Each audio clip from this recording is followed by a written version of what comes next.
Hey friends, and well, let me be honest, probably before this video is over, some of you will consider me as an enemy.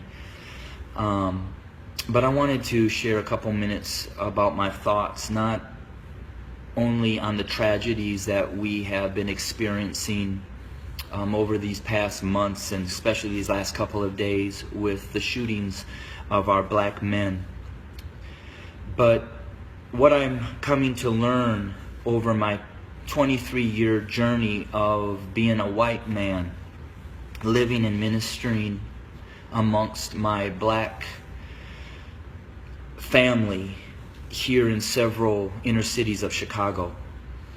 And I'm going to speak very black and white because, let's be honest, it's a black and white issue.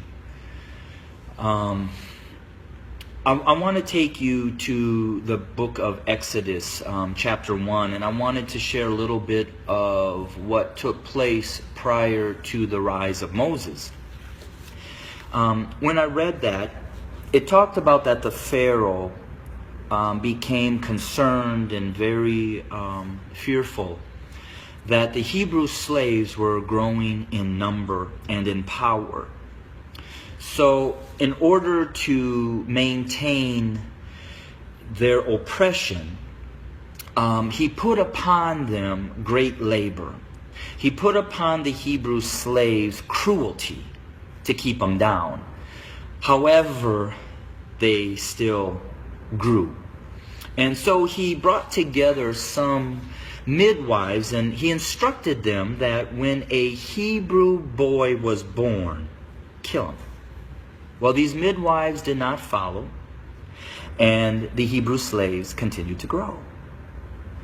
Eventually, the Pharaoh became so hatred and towards those Hebrew slaves that he made a decree. He put out an order that male baby boy Hebrew slaves were to be killed by casting them into the Nile River. Let's look at America. We brought blacks into this country as slaves. We never intended them to be anything other than a slave. But they began to grow in number and in power, and eventually they fought their way to some freedom. So we became even more cruel. And to keep our black Americans down, we lynched. But yet they rose. So then we used the welfare system, the criminal justice system, to keep them down, to contain them, to destroy them. But yet they rose, and they're rising. Then we built prisons and jails to hold them. Yet they rose. And so now we are doing exactly what the Pharaoh did at the end, sending out a decree: kill them. So until we admit that when we wrote this Constitution that all men are created equal, that we never intended to include our black brothers and sisters, our nation may end up facing exactly what the Egyptians faced when they refused to let God's people go. So I'm going to say this to my white fellow Americans, that the bloodshed that is on its way is not on the hands of our fellow black Americans, but is on our hands. We are the ones that are refusing to let God's people go. We are the ones that are refusing to acknowledge that we do not value our black brothers and sisters as equal individuals or equal Americans as us white men.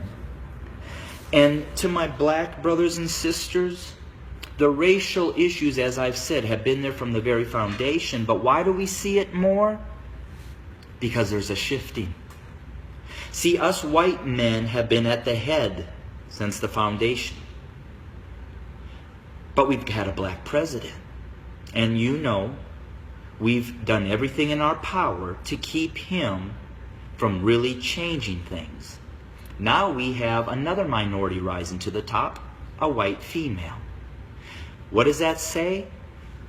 Those of us who are white men who have been at the head are now starting to see and fear that we are going to become the tail. And we know what we've done to you. And so now we're fearful that you're going to do to us what we have done to you. But I will say this. I've lived in a black community for 23 years. I've never been treated the way that this country has treated my black Americans. So I call out my white Americans to say we better heed, repent, acknowledge, and change. Because if we don't, I just want to again say this. The bloodshed that we will experience is on our hands, not the hands of our fellow black Americans. I welcome your comments. I welcome your feedback.